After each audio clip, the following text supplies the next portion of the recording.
అమ్మ తత్వమును ఆలపింతుము ఆలకించరండి, అమ్మను చూడ అభయము వేడ ఆలసించకండి. తక్కిన వెల్పుల తీరు వేరు మా తల్లి తీరు వేరు, మొక్కిన వారికి మొక్కని వారికి మోక్షమిచ్చి తీరు.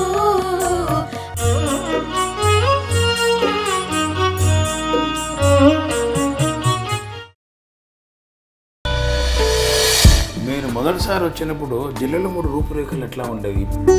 పూర్తిగా కాలినడక, చుట్టుపక్కలంతా ముళ్ళ చెట్లు, దోవ పొడుగున తుమ్మ చెట్లు, కాలిబాట ఒకటే ఉండేది. నందిపాడు దగ్గర బస్సు ఎక్కి 7వ మైల్ దగ్గర దిగి 1 మైలున్నర లోపలికి నడిచి రావాల్సి వచ్చింది. ఆ హారతి ఇచ్చే టైంకి అమ్మ ముఖం స్థానంలో అమ్మ ముఖం లేదు అక్కడ. మరి సింహమనాలో యమనాలో తెలియదు. ఆ రూపం నా కళ్ళ వెంట నీళ్ళు వస్తున్నాయి, నాకు తెలియకుండా నీళ్ళు వస్తున్నాయని నేను నోటీస్ చేయలేదు. నువ్వు చాలా కావాల్సిన వాడయ్యా, నువ్వు నేను తప్పకుండా తలుచుకుంటుందని చెప్పి అతను అంటావు. అమ్మని గురించి అసలు నేను వెళ్ళా, అమ్మ అని వీళ్ళమ్మని కానీ జిల్లెడముడి గురించి కానీ నేను వెళ్ళలేదు. మీ చేత నేను చేయిస్తూ, మీరు చేస్తున్నారని మీకు అనిపిస్తూ నా పని మీ చేత చేయించుకుంటాను. పొద్దుగితే కొంచెం ఇబ్బందిగా ఉండేది. ఆ రోజుల్లో విద్యుత్, ఎలక్ట్రిసిటీ కూడా లేదు కనుక అమ్మ ఆ పాకలో, పూరి పాకలో ఉండడం. మన మానవ రూపంలో ఉండే దైవం గురించి నేను అంతకుముందు ఎప్పుడు వినలేదు. మానవ జీవితంలో సామాన్య మానవాళికి ఆచరణ సాధ్యాలుగా ఉన్నాయా అని మీరు విశ్వసిస్తారా? ఆచరణ సాధ్యాలే.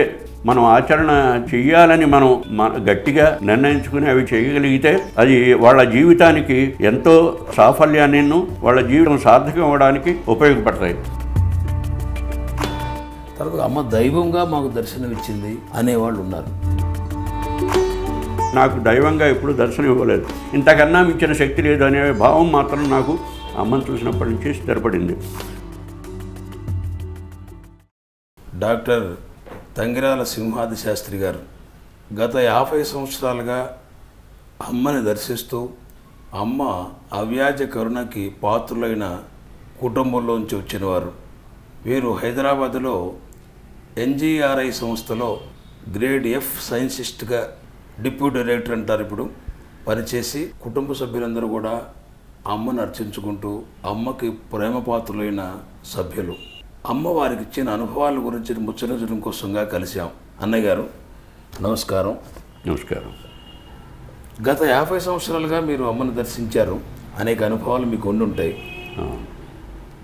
దానికంటే మీరు చెప్పబోయే ముందు మొదటగా మీరు అమ్మ దర్శించక ముందు మీ తల్లిదండ్రులు, అన్నదమ్ములు, మీ కుటుంబ వ్యవస్థ, దాని గురించిన వివరాలు కాస్త మా భావితరాల సోదరులకు తెలియపరచగలరా? అలాగే. మాది స్వగ్రామం పశ్చిమ గోదావరి జిల్లా తణుకు. మేము మా నాన్నగారు LMP తర్వాత తణుకు చుట్టుపక్కల ప్రైవేట్ ప్రాక్టీస్ చేస్తూ ఉండేవారు.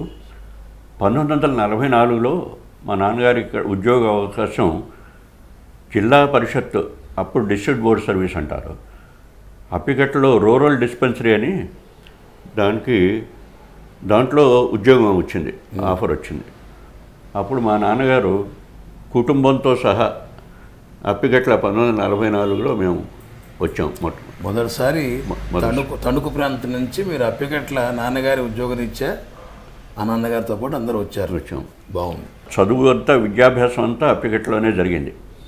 మాకు దేవంటే కంభంపాటి శ్రీరామచంద్రమూర్తి గారని ఆయన నాకు అక్షరాభ్యాసం చేశారు అప్పికట్లో. అక్కడి నుంచి మా కుటుంబం అంతా అప్పికట్లో 1944 నుంచి 1952 చివరి 53 మొదట్లో అనుకోండి, అప్పటిదాకా మేము అప్పికట్లో ఉన్నాం. మీరు ఎంతమంది అన్నదమ్ములు, అక్క చెల్లెళ్ళు? అప్పికట్ల వచ్చేటప్పటికి, అప్పికట్ల వచ్చే సమయానికి 3 అన్నదమ్ములు, 2 అక్క చెల్లెళ్ళు. 2 అక్కలే, చెల్లెళ్ళు లేరు నాకు. అందరికన్నా పెద్ద అన్నయ్య, వాడి తర్వాత 2 అక్కయ్యలు, తర్వాత నేను, తర్వాత మా రాధయ్య అప్పిగట్లు వచ్చేప్పటికి మేము, తర్వాత రామం సీను వీళ్ళిద్దరూ అప్పిగట్లో పుట్టారు. ఓహో. 1946లో, అంటే 45లో ఆ ఇంటికి షిఫ్ట్ అయ్యాం. 45లో అక్కడ ఉండగానే అక్షరాభ్యాసం జరిగింది. మీ నాన్నగారి పేరు, మీ అమ్మగారి పేరు చెప్పు. మా నాన్నగారి పేరు తంగిరాల సత్యనారాయణ గారు, డాక్టర్ తంగిరాల సత్యనారాయణ. అమ్మగారి పేరు దమయంతి. రామకృష్ణన్న ఇంట్లో మేము నిత్యం అక్కడ ఆడుకుంటూ ఉండేవాళ్ళం. మీకు చిన్నప్పుడే రామకృష్ణ అన్నయ్య గారు తెలుసు? రామకృష్ణ అన్నయ్య మా అన్నయ్యకి 1 ఇయర్ జూనియర్. గోపాలన్నయ్య ఫాదరు లక్ష్మీనారాయణ గారు, ఆయన మాకు మ్యాథమెటిక్స్ చెప్పేవారు. మీరు మొదటిసారి అమ్మను దర్శనం ఎప్పుడు చేసుకున్నారు? ఎవరితో చేసుకున్నారు? ఎట్లా చేసుకున్నారు? ప్రత్యక్షంగా దర్శనం జరిగింది 1961 మే 5 నాడు. కానీ దానికి ముందు 50-51లో మేము ఉండగా, అంటే అంతకుముందే రఘువరదాస్ గారు మొట్టమొదటిసారిగా ప్రభదత్త బ్రహ్మచారి ఆశ్రమం నుంచి రావడం అప్పికట్లు వచ్చారు. అన్నపూర్ణమ్మ గారును వాళ్ళంతాను ఫలానా లోకనాథం గారి వదిన గారు ఏమిటో విరాగిల్లా ఉంటుందట. లోకనాథం గారు వదిన గారు అంటే అమ్మ జల్లెమూడమ్మ. జల్లెమూడి పేరు వినలేదు అప్పుడు నేను. లోకనాథం గారి వదిన గారు విరాగినిగా ఉంటుందట. సంసారం అంటే ఏదో పట్టకుండా ఆడవాళ్ళు పెద్దవాళ్ళు చెప్పుకోవడం వినడం, నేను చిన్నపిల్లలుగా వినడం, అదే ఎవరో తెలియదు. లోకనాథం గారు వదిన గారు వరకే. తరువాత అమ్మ జిల్లెడమూడి నుంచి ఎడ్ల బండి మీద, ఒంటెద్దు బండి మీద లోకనాథ మాస్టర్ ఇంటికి వస్తుండేది. బ్రహ్మాండ సుబ్బారావుని అక్కడ స్కూల్లో చేర్చారు. అమ్మ పెద్ద సంతానమైన సుబ్బారావు, పెద్ద అబ్బాయిని. వాడు నేను 1950లో వాడు రోజు మా ఇంటికి వచ్చేవాడు. మేమందరం సాయంత్రం రైలు స్టేషన్కి వెళ్ళి ఆడుకునేవాళ్ళం. మీరిద్దరూ బహుశా ఒకటే సమకాలికులు, బహుశా ఒకే వయస్సు గలవాళ్ళ? ఒకే వయస్సు, ఒకటే, ఇంచుమించు ఒకటే. కానీ నాకు 1 ఏడాది ఎంతో జూనియర్. వాడు కొంచెం లేటుగా స్కూల్లో చదవడం వలన బాబాయ్ గారు ఉన్నారని చెప్పి అక్కడ వాడిని చేర్పించారు. వాడు రోజు మా ఇంటికి వచ్చి రాధయ్య, నేను, సుబ్బారావు, తర్వాత రామకృష్ణ మేనల్లు వీళ్ళు మధు, తర్వాత చలపతని కొండమూది రామ్మూర్తి గారని, ఈయన కరణీకని చూస్తుండేవాడు రామకృష్ణ బాబాయ్ గారు. వాళ్ళ అబ్బాయి చలపతి, నేను క్లాస్మేట్స్. మేమంతా కలిసి స్టేషన్కి వెళ్ళి ఆడుకుంటూ ఉండేవాళ్ళం. సో ఆ విధంగా సుబ్బారావు నాకు చిన్నప్పుడు బాగా పరిచయం. అమ్మని గురించి కూడా అట్లా? అమ్మని గురించి అసలు నేను అమ్మ అని వీళ్ళమ్మని కానీ జిల్లెడమూడి గురించి కానీ నేను వెళ్ళలేదు. అది నాకు తర్వాత అమ్మ సప్తాహాల్లో జరుగుతుండగా మధ్యాహ్నం భోజనం వేళ అందరూ వెళ్ళినప్పుడు అమ్మ అక్కడికి వచ్చి కాసేపు స్తంభానికి ఆనుకుని తను నామ సంకీర్తన చేశానని తర్వాత ఎప్పుడో మాకు అమ్మ దర్శనం జరిగినప్పుడు అమ్మ చెప్పడం జరిగింది. అంతవరకు మాకు తెలియదు. తరువాత ఏళ్ళు గడిచిపోయాయి. మేము 53లో 51 నుంచి 52 మర్రిపూడిలో ఉన్నాం. 51 నుంచి 53 దగ్గరే పక్కనే ఉన్న మర్రిపూడిలో ఉన్నాం. అక్కడ ఉంటూ మా నాన్నగారు రోజు అప్పిగట్లు వచ్చి డాక్టర్ వైద్యం చేస్తుండేవాళ్ళు. అప్పిగట్ల స్కూల్కి మేము మర్రిపూడి నుంచి నడుచుకుంటూ వచ్చి చేసేవాళ్ళం. నాది 54 SSLC, 54 నుంచి 56 ఇంటర్మీడియట్ భీమవరంకి వెళ్ళాను, భీమవరంలో చేరాను. తర్వాత 56 నుంచి 58 BSc గుంటూరు AC కాలేజీలో చేశాను. ఆ టైంలో 57లో మా నాన్నగారు తాడికొండ వచ్చారు. ఆ తాడికొండ 1 ఏడాది తాడికొండలో ఉన్నాం, 57 నుంచి 58 వరకు. 58లో మళ్ళీ పర్చూరు ట్రాన్స్ఫర్ అయింది. 58లో అక్కడికి వచ్చాం. వచ్చిన తర్వాత నేను మళ్ళీ MScకి వెళ్ళిపోయాను, విశాఖపట్నం MSc జియోఫిజిక్స్ చేయడానికి. 58 నుంచి 61 వరకు మాది 3 ఏళ్ల కోర్స్ అది MSc. 61 యూనివర్సిటీ హాస్టల్లో ఉండగా మా సీనియరు MSc మీటరాలజీ అని చేస్తుండేవాడు. అదే హాస్టల్లో అదే బిల్డింగ్లో ఉండేవాడు. ఒకరోజు సడన్గా వచ్చి మా రూమ్కి వచ్చి, శాస్త్రి గారు మీరు శుభలేఖ ఇచ్చాడు, తన పెళ్లి శుభలేఖ, మీరు నా పెళ్ళికి తప్పకుండా రావాలి, 61 ఏప్రిల్ 28 పెళ్ళి, ఎక్కడ జిల్లెడమూడిలో అని చెప్పాడు. జిల్లెడమూడిలో మీరు తప్పకుండా రావాలన్నాడు. ఎవరండి ఆయన పేరేంటి? సుబ్బారావు గారని, కె సుబ్బారావు గారు, మన దాసరి శేషు లక్ష్మి వాళ్ళ ఇదనమాట. యాక్చువల్గా శేషు పెళ్లి కూతురు, శేషు హస్బెండ్ ఇతను సుబ్బారావు. ఎక్కడ అంటే జిల్లెడమూడిలో అన్నాడు. ఏమిటంటే విశేషం అక్కడ ఏమిటంటే మీరు వచ్చాక తెలుస్తుంది, మీరు పెళ్ళికి వస్తే తెలుస్తుంది, ఇప్పుడేమి చెప్పను అని చెప్పి అన్నాడు. సరే అని శుభలేఖ తీసుకున్నాను. శుభలేఖ కిందేమో గిఫ్ట్లు ఏవి ఇవ్వద్దు, యాక్సెప్ట్ చేయమని చెప్పి, తీసుకురావద్దని చెప్పి దాంట్లో ఓ సూచన ఇచ్చారు అందరికీ. సో ఏప్రిల్ 28 1961 ఏప్రిల్ 28 అతని పెళ్ళి జిల్లేడుమూడిలో జరుగుతుంది. సరిగ్గా నా పర్చూరు వచ్చేసాను. ఎంఎస్సీ అయిపోయాక ఏప్రిల్లో పర్చూరు వచ్చాను ఇంటికి. వచ్చిన తర్వాత మందిరంలో మా అమ్మ ఎప్పుడు దుర్గకి పూజ చేస్తుండేది. దుర్గాదేవికే పూజ రెగ్యులర్గా మా అమ్మ పూజా మందిరంలో దుర్గాదేవి ఫోటో ఉండేది. అక్కడ దుర్గాదేవి ఫోటో ఉండే స్థలంలో ఇంకో ఫోటో వచ్చింది. ఇదేమిటి ఈ ఫోటో ఉందేమిటి ఇక్కడ అని చెప్పి అడిగితే అప్పుడు మా అమ్మగారు చెప్పారు, అది అమ్మ జిల్లెడుమూడి అమ్మ అంటారు, సుబ్బారావు మన సుబ్బారావు వాళ్ళ అమ్మగారు ఈవిడ అని అప్పుడు అది గుర్తు చేశారు. బ్రహ్మాండ సుబ్బారావు మీతో పాటు చిన్నప్పుడు చదువుకున్న సుబ్బారావు వాళ్ళ అమ్మ అని గుర్తు చేశారు. అంటే మీకంటే ముందు మీ అమ్మ నాన్నగారు అమ్మని దర్శించారు. ఓహో, బాగుంది. అది 1960లో వాళ్ళు అమ్మ పుట్టినరోజుకి మా నాన్నగారు మొదట వెళ్ళొచ్చారు. మా నాన్నగారు ఒక్కరే వెళ్ళారు. అది ఎవరితో వెళ్ళారు, అక్కడ నారాయణరావు గారు ఉన్నారు, అగస్త్యరాజు నారాయణరావు గారు పర్చూరులో, ఆయనతో వాళ్ళతో వెళ్ళారు.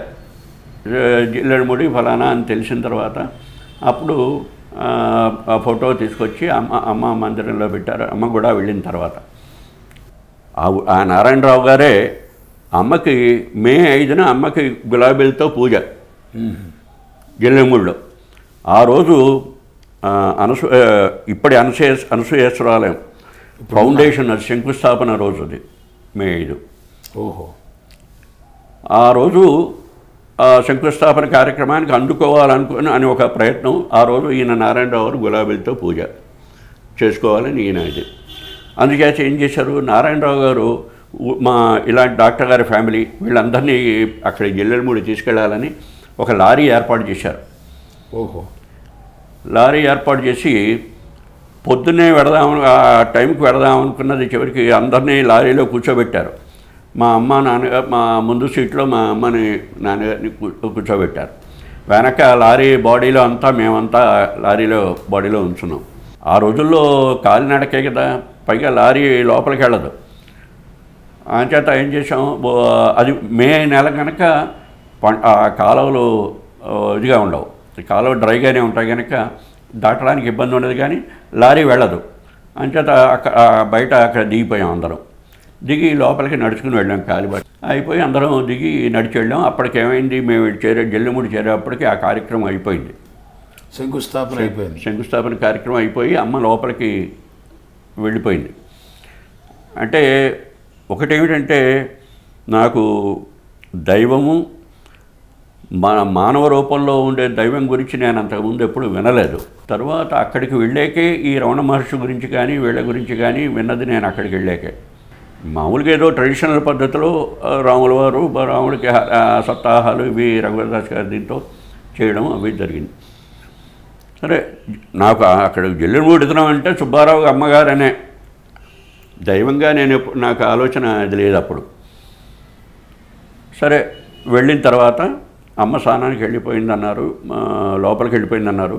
మేమంతానేమో నన్ను ముందర నాన్నగారు మా సుబ్బారావుని పరిచయం చేయడానికి నాన్నగారు ఉన్న ఇల్లు ఇదివరకు పాక ఉండేది కదా, అక్కడికి తీసుకెళ్ళి. నాన్నగారు అంటే అమ్మ భర్త బ్రహ్మానంద నాగేశ్వరరావు గారు అమ్మ పూర్వం ఉంటున్న ఇల్లు అది.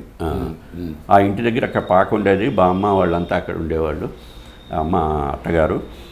సరే, సుబ్బారావుని పరిచయం చేశారు. సుబ్బారావు అక్కడ ఉన్నాడు. తర్వాత హైమని సుబ్బారావు చెల్లెలని చెప్పి హైమ, రవి చిన్నవాడు, రవిని కూడా వాళ్ళని పరిచయం చేశారు. హైమతో పరిచయం అప్పుడు ఫస్ట్ జరిగింది. నాకప్పుడు 21 సంవత్సరాలు. ఓహో, ఎంఎస్సీ పూర్తయ్యేటప్పటికి మొదటిసారి అమ్మ దర్శనం అయ్యేటప్పటికి మీకు 21 సంవత్సరాలు. అక్కడ సరే వాడిని సుబ్బారావుని కలిసాం. మామూలుగా పిచ్చాపాటి వెనకటి ఇవన్నీ గుర్తులు ఇవన్నీ మాట్లాడుకున్నాం. అంతా అయింది. తర్వాత ఏం చేసి ఎవరో అన్నారు, అమ్మ స్నానం చేస్తుంది, స్నానం నీళ్ళు వస్తున్నాయి, అందరూ బకెట్లతో నీళ్లు తీసుకెడుతున్నారు. ఆ రోజుల్లో అమ్మ స్నానం చేసి నీళ్ళకి పోటీ పడేవాళ్ళు అందరూ. కుళాయి లేదు అక్కడ. జిల్లెడములో ఏ విధమైన చెరువు నీళ్ళని తర్వాత తెలిసింది, చెరువు నుంచే నీళ్ళు వస్తాయని. ఆ బయట పొయ్యి పెట్టి పెద్ద డైసా పెద్ద ఇది పెట్టి నీళ్ళు అలా నిరంతరం కాగుతూ ఉన్నాయి. ఎవరో వేడి నీళ్ళు తోడిస్తున్నారు, లోపలికి ఎడుతున్నాయి బకెట్లు. స్నానం చేసి నీళ్లు బయట బకెట్లో అందరూ పోటీ పడుతున్నారు ఆ బకెట్లు నీళ్లు కోసం. చివరికి మేము వెళ్ళేప్పటికి అదేపటికి ఇక నీళ్ళు అయిపోయింది. చెంబుతో నీళ్ళు ఎవరో తెచ్చారు, చల్లుకొని నెత్తిన చల్లుకొని మాకు నెత్తిన చల్లారు. దాని ఇది కూడా మాకు సరిగ్గా తెలియదు విశేషం ఏమిటో. అందరూ చక్కగా నెత్తిన చల్లుకుంటున్నారు. అమ్మగారు స్నానం చేసిన నీళ్ళు అని చెప్పి నేను కూడా చల్లుకున్నాను. సరే అమ్మ, నేను, మా నాన్నగారు మేమందరం తర్వాత బయట చేస్తూ సుబ్బారావు వీళ్ళందరితో వీళ్ళతో మాట్లాడుతూ బయట కాలక్షేపం చేస్తున్నాం. సరే తర్వాత అమ్మ స్నానం అయ్యి మధ్య హాల్లోకి వచ్చి కూర్చున్న తర్వాత అప్పుడు నారాయణరావు గారు, సరే మా నాన్నగారు మేము మా పిల్లలందరినీ తీసుకెళ్ళి మా నాన్నగారు అమ్మకి పరిచయం చేశారు. అమ్మకి ఫలానాగా మావాడు ఫలానావాడు వీడు ఇలా అని చెప్పి పరిచయం చేసి చెప్పారు. అంతకుముందు మా నాన్నగారికి 60లో వెళ్ళినప్పుడే మా నాన్నగారు చెప్పినప్పుడు తను అమ్మ నిన్ను 51లోనే చూశానురా, నువ్వు నాకు ఇంజక్షన్ కూడా ఇచ్చావు, నీకు గుర్తులేదు అని అమ్మ చెప్పడం నాన్నగారు చెప్పారు. 1960లో మీ నాన్నగారు దర్శనం చేసినప్పుడు 51లోనే అమ్మ తను చూసినట్టు అమ్మకి ఆయన ఇంజక్షన్ ఇచ్చినట్టుగా గుర్తు చేశారు నాన్నగారికి. బాగుంది. తర్వాత అమ్మనేమో మా అమ్మకి మేము గోదావరి జిల్లా అవడంతో మా అమ్మకి అప్పటి నుంచి అలవాటు మడిగా నీళ్లు మంచినీళ్ళు తెచ్చుకోవడం, స్నానం చేసి ఆ మడిగా తడిపట్టతో నీళ్లు తెచ్చుకోవడం, అక్కడి నుంచి కూడా చెరువు నుంచి నీళ్లు బిందెతో నీళ్లు తెచ్చుకోవడం అలవాటు. అప్పిగట్ల తను ఒంటెద్దు బండి మీద వస్తున్నానని అప్పుడు నిన్ను మంచినీళ్ళు తెస్తుంటే బిందె తెస్తుంటే చూశానని, ఎర్రచీరతో ఫలానా చీరతో నువ్వు బిందె నీళ్లు మోసుకొస్తుంటే నేను చూశాను, అప్పుడు చూశాను అని మీ అమ్మగారికి కూడా గుర్తు చేశారు. అమ్మకి గుర్తు చేశారు. అమ్మకి తెలియదు, తను చూసినట్టుగా అమ్మని జల్లెములో చూడడమే తప్ప అమ్మ అప్పగట్లో అమ్మ చూడలేదు. తను మాత్రం చూశానని చెప్పింది. అది మా అమ్మ నాన్నగారిని. సో 51లోనే అమ్మ మమ్మల్ని అందరినీ చూసింది. మాకు చూసే భాగ్యం 61లో 10 ఏళ్ళు పట్టింది. మీరు మొదటిసారి అమ్మని దర్శించారు మీ నాన్నగారితో పాటు. కాస్త ఊహ వచ్చిన తర్వాతే, అదే ఎంఎస్సి కంప్లీట్ చేసిన తర్వాత, అదే స్టడీస్ అయిపోయిన తర్వాత మీకు ఏ రకమైన ఒక దైవము మానవ రూపంలో ఉంటుందనే భావం లేని మీ మనస్సుకి అట్లాంటి వ్యక్తి దగ్గరికి సుబ్బారావు గారి అమ్మగా చూశానన్నారు. చూసిన తర్వాత మీలో కలిగిన భావాలు ఏమిటి? అంటే ఏ రకమైన భావం లేకపోవచ్చు, ఏదన్నా వ్యతిరేక భావాలు రావచ్చు, ప్రతికూలమైనవి అనుకూలమైనవి రావచ్చు. మీకు ఏమనిపించింది అమ్మని చూస్తే? నాకు ఏ విధమైన భావం కలగలేదు. అప్పుడు అమ్మను చూసినప్పుడు నాకు ఏ విధమైన భావన కలగలేదు. మామూలుగా అందరూ నమస్కారం చేస్తున్నారు, పాదాలకి నేను నమస్కారం చేశాను. అమ్మ తర్వాత మమ్మల్ని పరిచయం చేసిన తర్వాత మా అక్కయ్య పక్కన నేను ఇదివరకు సంగీతం మా అక్కయ్య నేర్చుకుంటుంటే సంగీతం నేను విని చేసేవాళ్ళం. మా అమ్మ శాస్త్రీయంగా మా అక్కయ్య నేర్చుకుంది, నేనేమో పక్కన వినికిడి సంగీతం అన్నమాట. అప్పుడు అమ్మ దగ్గర 2 కీర్తనలు వీళ్ళు పాడమంటే నేను పాడాను. మీరు పాడారు? మీ అక్కయ్య గారు? మా అక్కయ్య లేదు, పాడారు. నేను ఒక్కడనే పాడాను. అది నీదు చరణ పంకజములే అని కళ్యాణ రాగంలో హిమగిరి తనయే హేమలతే అని ఒకటి పాడాను. మావాడు పాడతాడని ఏవో చెప్పారు. అంచేత నాకు అందరితో పాటు నమస్కారం చేశాను. నాకు అప్పటికప్పుడు నాకు దైవం అని కానీ ఆలోచన ఎలాంటివి లేవు. అయితే మా అమ్మ మందిరంలో పూజ చేస్తుండడం వలన అది దైవీభావం, ఒక దైవ పవిత్రమైన భావం మనసులో వదిలింది. దైవమే ఇదని చెప్పి ఈవిడని చెప్పి. మీరు పాటలు పాడితే అమ్మ ఏమన్నా మీతో సంభాషణ చేయటం కానీ, లేకపోతే ఏదైనా మాట్లాడటం కానీ, ఎక్స్ప్రెషన్ కానీ? ఏమి లేదు, సంభాషణ ఏం లేదు. అంతనే నవ్వి ఊరుకుంది, ఇచ్చేసింది, అంతే. అప్పటితో అది ముగిసింది. అందరూ కూర్చున్నారు, ఒక్కొక్కళ్ళు అందరూ వచ్చేసారు, మేము బయటకు వచ్చాం. అక్కడ భోజనం ఎప్పుడు మాకు నాన్నగారి ఇంట్లోనే భోజనం అరేంజ్ చేశారు. భోజనం మేము చేసాం అందరితో, వాళ్ళతో పాటు సుబ్బారావు వాళ్ళతో పాటు అక్కడే భోజనం చేసాం. మిగతా వాళ్ళంతా అక్కడ బయట విడిగా భోజనం ఏర్పాటు అది ఉంది చేశారు, కానీ మేము మాకు అక్కడే భోజనం చేయడం జరిగింది. బాగుంది. ఆ రోజు గులాబీ పూజ అని చెప్పాం కదా నారాయణరావు గారిది. ఈయన గులాబీలు రావాలి ఎక్కడి నుంచి, విజయవాడ నుంచి రావాలి. ఆ రోజుల్లో ఏమిటి, గులాబీలు విజయవాడ నుంచి ట్రైన్ మీద బాపట్ల స్టేషన్లో ఓ బుట్ట దింపేవారు. వాళ్ళ అడ్రస్ ఇచ్చి బాపట్ల దింపేవారు. ఆ బాపట్ల స్టేషన్లో వాళ్ళు తీసుకుని బస్సులో అందించేవారు. ఆ బస్సులోను వాళ్ళు రేటూరు బస్ స్టాప్ దగ్గర వాడు ఫలానా జిల్లెడముడికి అని చెప్పి పైన అది ఉంటుంది, అక్కడ ఆ గులాబీల బుట్ట వదిలేవారు అనమాట. అలా వచ్చేవి గులాబీలు విజయవాడ నుంచి. ఆ రోజులో ఆయన చాలా కంగారు పడుతున్నాయి. ఇప్పటికీ పూజ అమ్మాయి వచ్చేస్తుందేమో, ఈ పూలు రాలేదు. సాయంత్రం పూట పూజ, నిజానికి సాయంత్రం పూట అది కూడా నాకు గుర్తులేదు. ఆయనేమో కంగారు పడుతున్నారు, ఇటు అమ్మ వచ్చేస్తుంది, పూజకి పూలు రాలేదు. ఇలా కంగారు పడుతుంటే ఇక సరిగ్గా అమ్మ రెడీ పూజకి వస్తున్న టైంలో పూలు బుట్ట వచ్చిందని చెప్పి వార్త వచ్చింది. బ్రహ్మాండంగా ఆయనకి పెద్ద రిలీఫ్. ఆ బుట్ట మరి ఎంత టైం పట్టింది, ఆ పూలు ఎలా ఉన్నాయో ఆయన కంగారు. ఆ పూలు అసలు ఏమన్నా సరిగ్గా ఉన్నాయో లేవో. ఆ బుట్ట విప్పి చూస్తే ఫ్రెష్గా ఉన్నాయి, అప్పటికప్పుడు కోసిన పూలులాగే ఉన్నాయి. బాగుంది. ఆయనకి మహా సంతోషం అయింది. ఆయన ఆ రోజు అమ్మకి పూజ చేసుకున్నారు గులాబీలతో. అది ఆ రోజు ముగిసింది. తర్వాత ఆ రోజు ఉన్నాము, సాయంత్రం బయలుదేరి మళ్ళీ పరుచూరు వచ్చేసాం.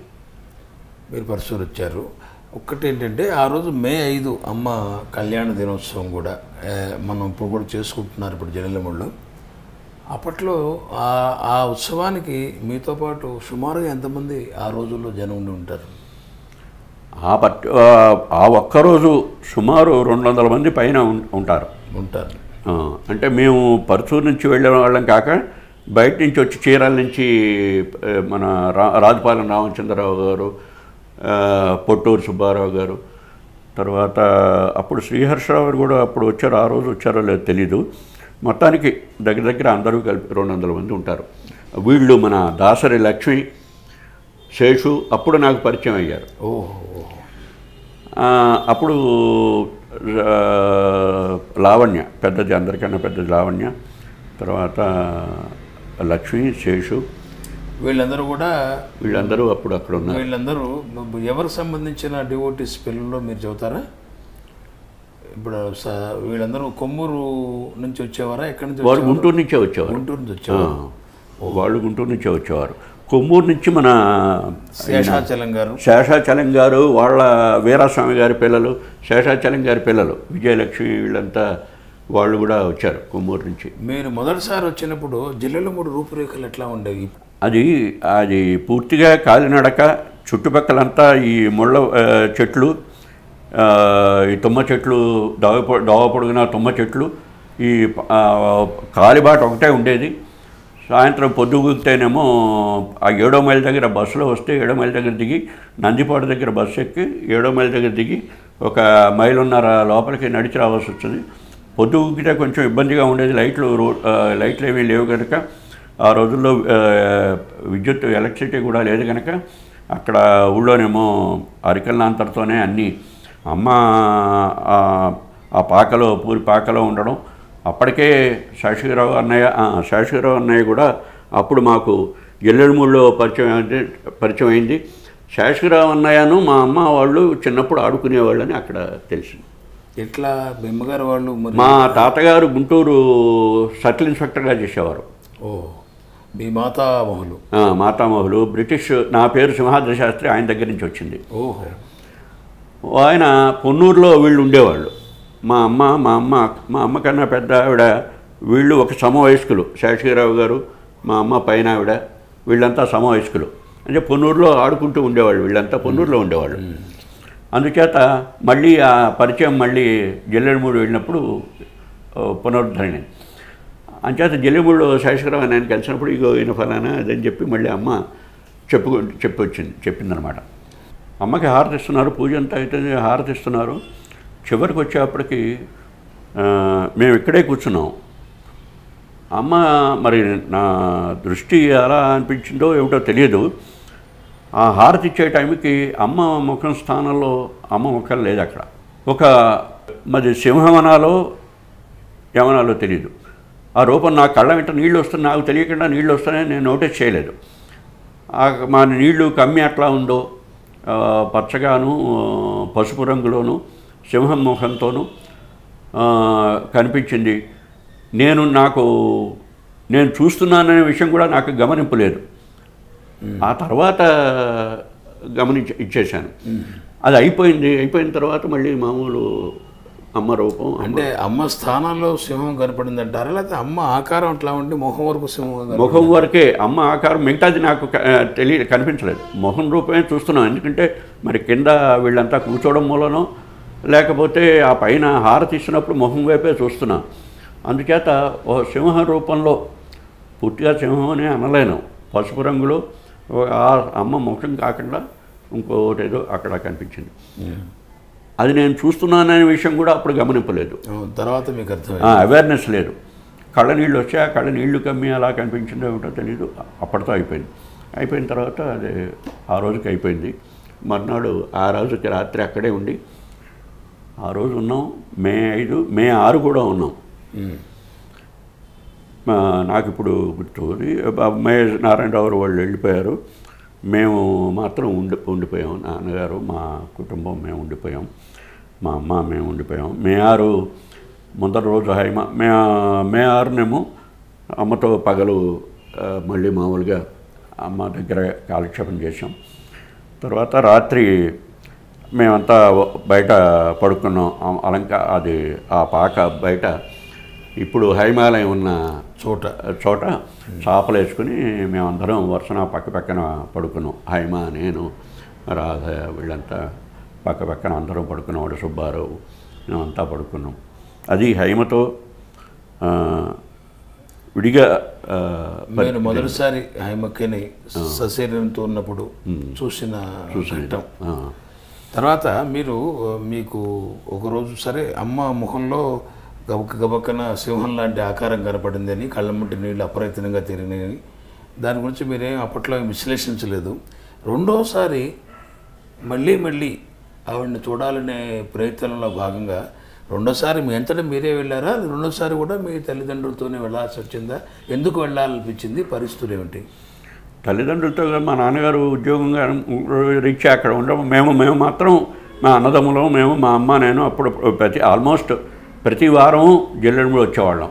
ఎందుకు వచ్చేవాళ్ళు? ఎందుకు వెళ్ళాలనిపించింది? అమ్మ దగ్గర అది చేద్దామని, టైము స్పెండ్ చేద్దామని, అమ్మ దగ్గర ఉంటే బాగుంటుందని చెప్పి అమ్మ దగ్గర సాధ్యమైనంత వరకు అమ్మ దగ్గర ఉందామని మా అమ్మ వాళ్ళు కూడా అనుకోవడంతో మేము అమ్మతో.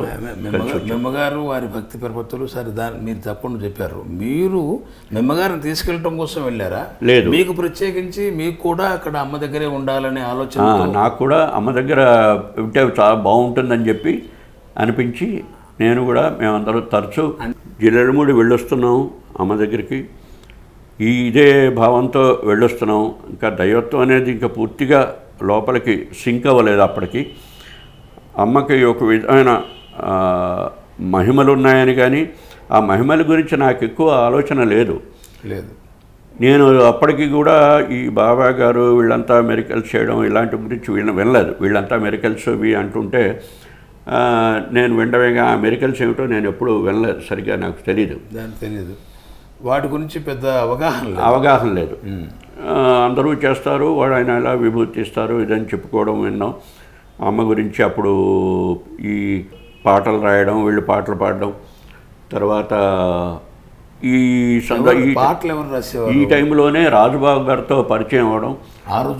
ఆ రోజుల్లోనే రాజుబాబు గారు ఎప్పుడూ అక్కడ రాయలసీమ ఎక్కడో ఉండేవారు. ఆయన ఐఎల్టీడీలో, అక్కడ ఐఎల్టీడీ దీనికి సంబంధించింది అంటూ ఆయన ఎప్పుడో ఒకసారి వచ్చారు. హైమ చెప్తూ ఉండేది రాజుబాబు గారి గురించి. రాజుబాబు గారు మా విజిట్స్లో ఎప్పుడో ఒకసారి ఆయన రావడం, ఆయనతో పరిచయం అవ్వడం, ఆయన పాటలు చేస్తూ హైమని కూర్చోబెట్టుకుని పాట పాడించడం ఇవి విన్నాను. మీకు గుర్తుంటే హైమక్క చేత పాటించిన పాట చెబుతారా? అది నా హృదయ వీణ ఆలాపన అని పాట ఉంది. నా హృదయ వీణ ఆలాపన నీ యశోగాథ సింహావలోకన ఆ పాట. అందులో నేను వినడంతో ప్రచండ జంఝానిలమున సైకతరేణువుల భంగి, ఇది వినేప్పటికీ నాకు నాస్తికలో పాట జ్ఞాపకం వచ్చింది. పవన్ ఝంఝనారహ సవన్ సంసనారహ లహర్ లహర్కి ఆయ హై తుఫాన్ అని ఒక పాట ఉంది. నాకు ఆ పాట గుర్తొచ్చి అవగానే అడిగాను అనమాట, ఇది నాస్తికలో పాటలాగా ఉంది. అవునన్నాడు ఆయన. సరే, తర్వాత మిగతావి తర్వాత విన్నాము. ఈ పాడుతూ పాడుతూ నీచు కథ చదువుతున్నది, బస్తీ బస్తీ పర్వత పర్వత. మేమంతా 55లో ఇంటర్మీడియట్లో ఆ పాటలు మిస్టర్ మిసెస్ 55 ఒకటిను ఇది ఒకటి వాటిలో విన్నాము. రాజ్బాబు గారితో అప్పుడు చూశారన్నారా పాట పాడింది అంతే, అంతవరకే. అది ఆ రోజు గడిచిపోయిన తర్వాత మా అమ్మకి తనకున్నవన్నీ అమ్మకి సమర్పించుకోవాలని నిలువు దోపిడి లాంటి ఆలోచన. తనకున్న వెండి అన్ని రకాల రూపాల్లో తను కలెక్ట్ చేస్తూ వచ్చిన వెండి, చీరల నుంచి జరి కరగబెట్టి చేసిన వెండి, తర్వాత వెండి రూపాయలు వచ్చేవి, అవి పోగు చేసేది ఇదివరకు. తర్వాత తనకున్న వెండి అవన్నీ కరిగించి అమ్మకి ఈ త్రిశూలం, శంఖం, చక్రం, కిరీటం ఇవి చేయించాలని చెప్పి అనుకుని వీరాస్వామి గారికి జల్లుముడినప్పుడే అమ్మ వీరాస్వామి గారు అంటే మన కొమ్మూరు డాక్టర్ గారు, శేషాచలం గారి తమ్ముడు. ఈయన డాక్టర్ గారు అయితే ఆయన బహుశా గోల్డ్ స్మిత్ కంసాలి పని చేసేవారు. ఆయన పిలిపించి పరచూరు కూడా ఆయన వచ్చారు. మా అమ్మ కలెక్ట్ పోగు చేసిన వెండంతా తనకున్న వెండి ఎవరికైనా ఉన్నవన్నీ ఇచ్చి వాటితో శంఖం, చక్రం, త్రిశూలం, కిరీటం ఇవన్నీ చేయించి మేము ఆగస్టు 15కి అమ్మకి పూజ చేసుకోవాలని. 1961 ఆగస్టు 15 అమ్మకి కుటుంబం అంతా కలిసి అమ్మకి పూజ చేసుకోవాలని ఆలోచన అప్పుడు. అందుచేత అప్పటికి ఇవి రెడీ అయ్యాయి. ఇవన్నీను 1961 ఆగస్టు 15 సాయంకాలం మా కుటుంబం అంతా అమ్మకి పూజ చేసుకోవడం అవి పెట్టి అమ్మకి పూజ చేసాం. చాలా బాగుంది. అప్పుడు ఆ పద్ధతి అంతా ముందర నుంచి చూసాం కనుక అమ్మ లోపలికి నుంచి బయటకు వచ్చేప్పుడు అక్కడ కొబ్బరికాయ కొట్టి గుమ్మం దగ్గర మా అమ్మ హారతి ఇచ్చి పళ్ళెం ఇచ్చేస్తూ, మా నాన్నగారు కొబ్బరికాయ కొట్టి అమ్మ ఏమో హారతి ఇస్తూ వేదిక మీదకి తీసుకురావడం, జిల్లుమూడు అమ్మని మేమంతా పూలు దండలు అవన్నీ అప్పటికి తెప్పించాం. అది అక్కడ అందరూ పూజ చేసుకున్నాం. ఆ పూజ చాలా అద్భుతంగా జరిగింది. మా అమ్మని అడిగింది హైమని మాతో పంపించమని. కొన్నాళ్ళు మా ఇంట్లో ఉంటుంది, పంపించమని నాన్నగారి పర్మిషన్ తీసుకోమంది. నాన్నగారిని కూడా అడిగితే నాన్నగారు కూడా తీసుకెళ్ళమన్నారు. అంచేత తర్వాత హైమ మాతో రావడం, మాతో వచ్చి అప్పటి నుంచి మాతో ఉంది. సుమారు 6 నెలల పైన ఉంది. 6 నెలలు ఉంది ఒకేసారి. అంటే ఈలోగా మధ్యలో మేము వస్తూ జల్లెడమూడి రావడం, మళ్ళీ మాతో రావడం అలా ఉంది. అయితే ఈ లోపల ఇంకోటి ఏమైందంటే సుబ్బారావుకి ఒళ్ళంతా చెడు ఉండేది అప్పుడు. చెడు అంటే గజ్జి లాంటిదా? గజ్జి లాంటిది. గజ్జి కాదు, గజ్జి కన్నా ఇది ఒళ్ళంతా ఉంటుంది. గజ్జి అంటే కొన్ని చోట్ల. ఆ చెడుకు ఏమైంది, మా నాన్నగారు ఏమన్నారంటే మాతో పంపించి సుబ్బారావుని మేము అక్కడ చేయిస్తాం. మా అమ్మ కూడా చెప్పింది. వాడికి రోజును వేపాకును సున్నిపిండి వేప నూనె ఒంటి నిండా రాసి రోజు వాడికి రాయించి, అది మా అన్నయ్య చేసేవాడు సర్వీస్ అంతా. సుబ్బారావు అన్నయ్య అంటే మీ అన్నయ్య సుబ్బారావు? మా అన్నయ్య సుబ్బారావు పెద్దవారు. మా అన్నయ్య అమ్మ పెద్ద కుమారు కూడా సుబ్బారావు గారు కాబట్టి క్లారిఫికేషన్. అవును, మా అన్నయ్య పేరు కూడా సుబ్బారావే. వాడికి అప్పుడు ఉద్యోగం లేదు, ఏం లేదు, చదువులో కూడా పెద్ద ఇదిగా రాలేదు. ఇంటర్మీడియట్ కూడా పూర్తి కాలేదు.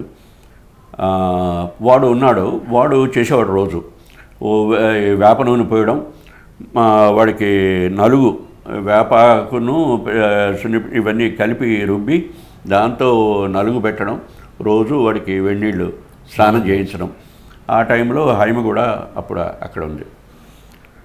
ఈలోగా ఇంతకు ముందు సిరిగిరి సుబ్బారావు జిల్లెడమూడిలో పరచూరు నుంచి వాడు సిరిగిరి సుబ్బారావు అమ్మ దగ్గర లక్ష్మీనరసింహ స్తోత్రం కరావలంబ స్తోత్రం అంటే అంధుడు, రెండు కళ్ళు లేని అంధుడు.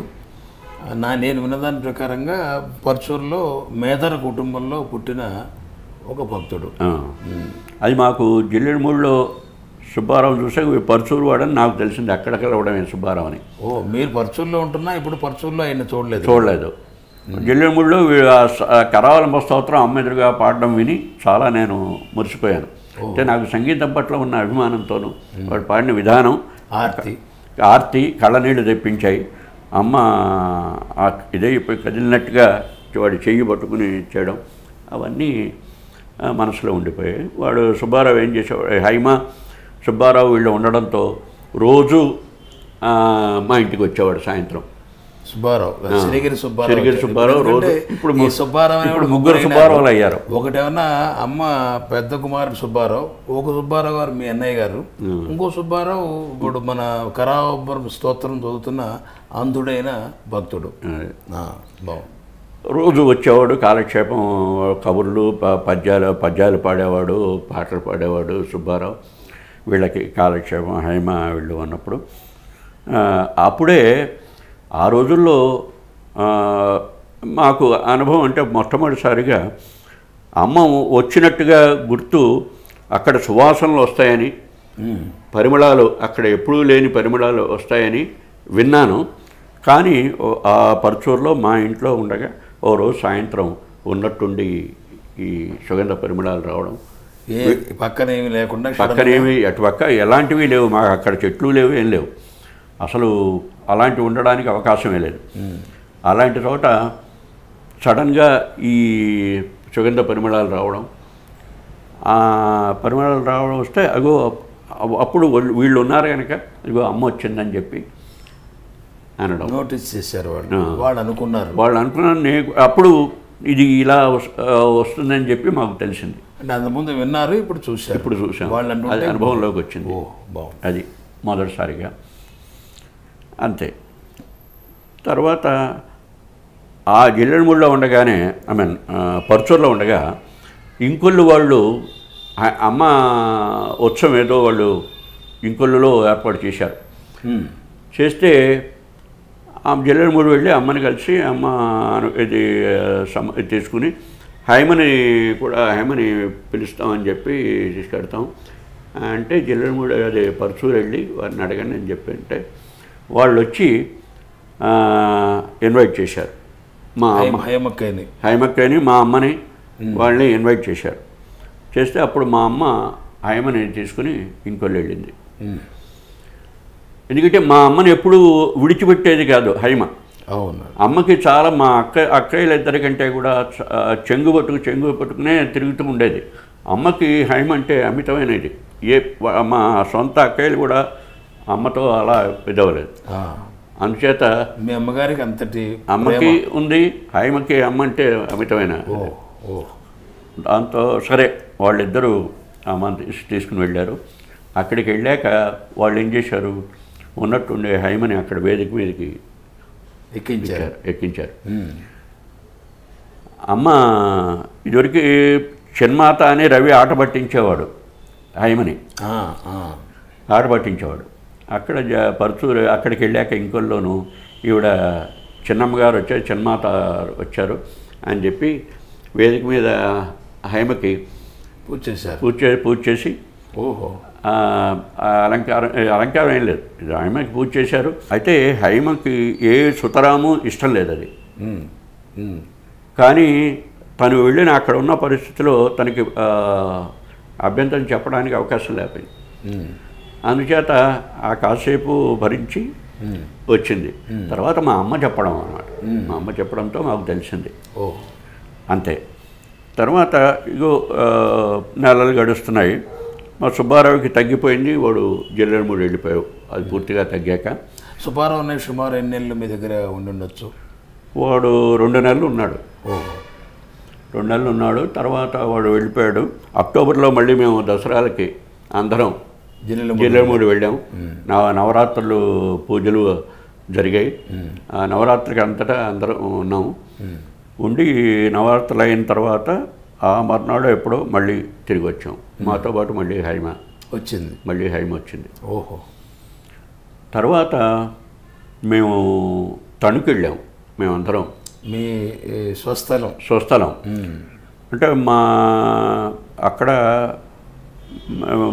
ఇంకో కారణం ఏంటంటే తణుకు వెళ్ళాము. హైమని కూడా హైమ మాతో వచ్చింది. మీతో పాటు తణుకు తీసుకెళ్ళాం. అక్కడ మా అన్నయ్యకి మా మేనమావకి పిల్లలు లేరు, కానీ వాళ్ళ వదిన గారి అమ్మాయిని అడాప్ట్ చేసుకున్నట్టుగా మా అన్నయ్యకి ఇచ్చి పెళ్లి చేద్దామని మా మామయ్య ప్రపోజ్ చేశారు. మా అమ్మని అడిగాడు. సరే మా అమ్మ ఏమందంటే పెళ్ళికి ఒప్పుకుంటాను, కానీ హైమకి మా పిల్లలతో పాటు ఆడపిల్లలతో పాటు సమానంగా లాంఛనాలు జరిపితే ఒప్పుకుంటాను. సరే మామయ్య ఒప్పుకున్నాడు, అలాగే చేస్తానని. పెళ్ళి ఏర్పాటు అంతా జరిగింది. ఈ హైమకి మా అక్కయ్యతో పాటు సమంగా పానకం బిందెలు ఇలాంటివన్నీ లాంఛనాలన్నీ వాళ్ళందరికీ ఎవరో వాళ్ళకి వింతగా ఉంటుంది కదా. మా బంధువర్గంలో అందరికీ వింతగా ఉంది. ఎవరినో అమ్మాయిని తీసుకొచ్చారు వీళ్ళు, బయట ప్రపంచానికి అంతే. అమ్మాయిని తీసుకొచ్చారు. అందులో నా వయసు 21. అమ్మాయి హైమ వయస్సు అప్పుడు 19 ఎంతో. అంతా మేమంతా కుర్రాళ్ళం. ఆడపిల్ల వాళ్ళని తీసుకొచ్చారు. జిల్లెలమూడి అమ్మగారని మా అమ్మ చెప్పింది. వాళ్ళకంతా ఇవి తెలియవు కదా, వాళ్ళ అమ్మాయి అని చెప్పి చూస్తున్నారు. మేమంతా ఇంటిమేట్గా మూవ్ అవ్వడం అది వాళ్ళకి కొంచెం ఇదిగా ఉంటుంది, కాస్త వింతగా ఉంటుంది. అది అంతా జరిగింది. పెళ్ళి అంతా అయిపోయిన తర్వాత మళ్ళీ వెనక్కి పర్చూరు వచ్చేసాం. మాకు హైమని మామూలుగా అమ్మగారి కూతురుగా చూశాను తప్ప హైమలో నేను విశేషంగా హైమ అతి సుకుమారమైన ఇది మాత్రం గమనించాను. ప్రతి చిన్నదానికి వణికిపోవడం, నేనేం చేయలేని పరిస్థితి. నాకు మరచెంబు కూడా చెంబు తీసి అక్కడ పెట్టలేను, అలా అంటుండేది. పాప అంత సుకుమారంగా ఉండేది. తర్వాత ఆ నడకే విశేషంగా ఉండేది. హైమ నడక ఆ గజ్జలతోనూ చాలా విశేషంగా ఉండేది. ఆ నడక ఎక్కడన్నా కొన్నాళ్ళ తర్వాత నాకు చెవుల్లో అది రింగయ్యేది. ఆ నడిచే విధానం, గజ్జలు చప్పుడు అదిను హైమ నడుస్తున్నాడు, హైమే వచ్చిందేమో అన్నట్టుగా ఎప్పుడూ చెవుల్లో అది రింగ్ అవుతుండేది. అది విశేషంగా ఉండేది. హైమ రెస్పాన్సు మేము జిల్లెలమూడిలో ఈ టైంలోనే అనుకుంటాను, అప్పుడు కరెంట్ లేదు కదా, 61-62లోనే అనుకుంటాను. 1966 ప్రాంతంలో కరెంట్ 66లో వచ్చింది. 62 ఆ ప్రాంతంలో. ఆ తర్వాత జ్ఞాపకం లేదు. తర్వాత విశేషం ఇన్సిడెంట్ తర్వాత చెప్తాను సందర్భం వస్తే. హైమకి మీతో చాలా కాలం మీ కుటుంబంలో ఒక వ్యక్తిగా గడపటం అనేది మీరు చక్కగా మాకు వివరించారు. తర్వాత మీరు చాలా ఇప్పుడు అమ్మ సేవా కార్యక్రమంలో అమ్మాయితో భక్తి ప్రపత్తులు కలిగి అమ్మే దైవం అనే స్థాయి కలగటానికి కలిగి చాలా కాలం మీరు ఇప్పుడు అట్లా మీ జీవనాన్ని అట్లా గడుపుతున్నవారు. ఈ స్థాయి రావడానికి మీ మనస్సు మీద హత్తుకున్న అమ్మ ఆధ్యాత్మిక మాతృప్రేమతో సంబంధించిన సంఘటనలు ఏమిటి? అవి క్రమంగా వస్తుంటే చెప్తాను. ఇవన్నీ కూడా తరచూ మేము అమ్మ దగ్గరికి రావడం, అమ్మ దగ్గరికి వచ్చినప్పుడల్లా ఏదో ఒక విశేషమైన ఇది జరగడం, ఇన్సిడెంట్ జరగడం. అంటే అప్పట్లో అమ్మ ఒకరోజు నాకు అప్పుడు నోటిపోత ఎక్కువగా వచ్చేది, గొంతులో కూడా నీళ్లు మింగలేని పరిస్థితి వచ్చేది. ఒకరోజు శ్రీనివాసరావు గారు, ఇంజనీర్ శ్రీనివాసరావు గారు, వీళ్ళంతా గ్రూప్ ఆఫ్ పీపుల్ చీరాల నుంచో ఒంగోలు నుంచో వీళ్ళంతా వచ్చారు. ఒక సాయంత్రం బయట పైగా మంచం మీద కూర్చుంది అమ్మ. మంచం వేశారు, మంచం మీద కూర్చుంది. నాకు అంతా నోటిపోత విపరీతంగా ఉంది. అప్పుడు అమ్మ ఏం చేసింది, ఓ ఆవకాయ పళ్ళెంలో కలిపి తీసుకురమ్మంది లక్ష్మీ నరసింహ గారిని. ఆవకాయ కలిపి ఓ పెద్ద పళ్ళెంలో ఆవకాయ అన్నం కలిపి తీసుకొచ్చింది ఆవిడ.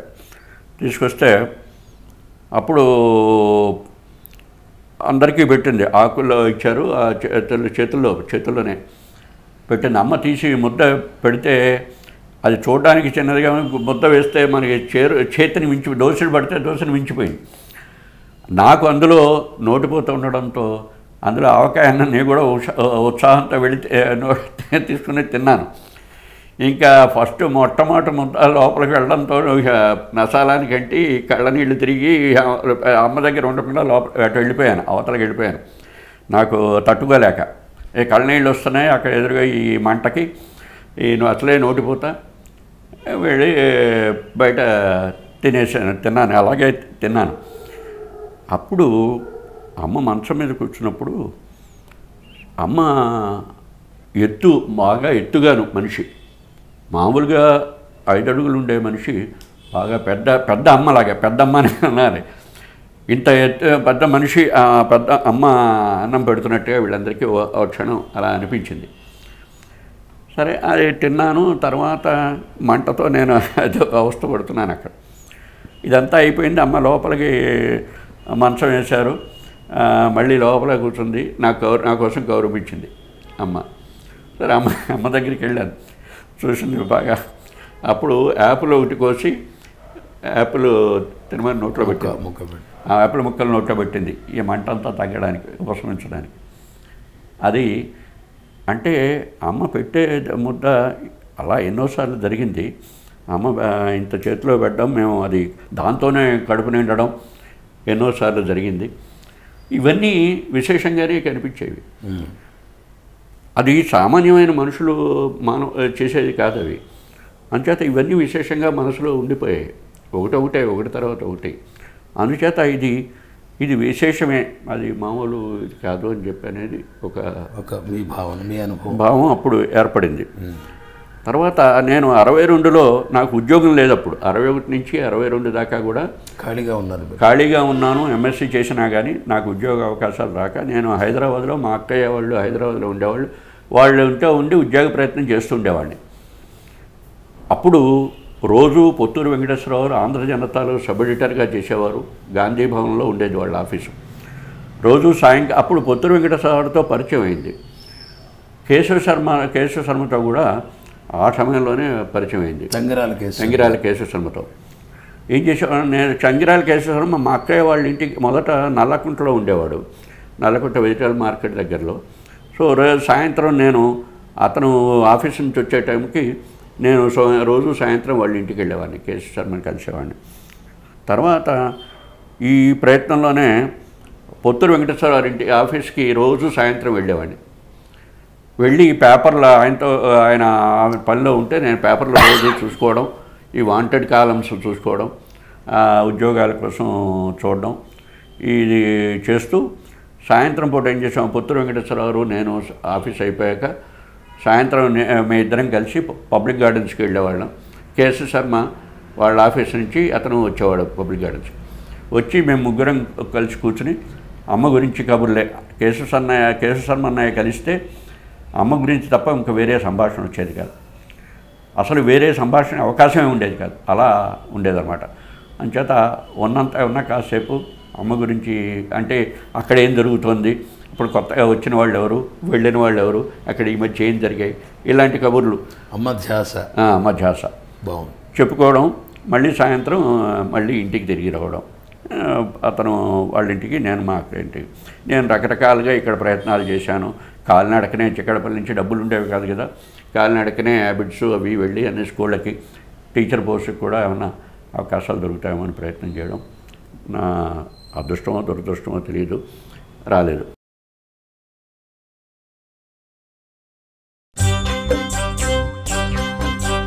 రండి రండి జిల్లెల్ల మూడి, లెండి లెండి నిద్రను వీడి, అన్నలారా రెండు కన్నులారా మీరు అమ్మను కంటారు, అమ్మవారంటారు.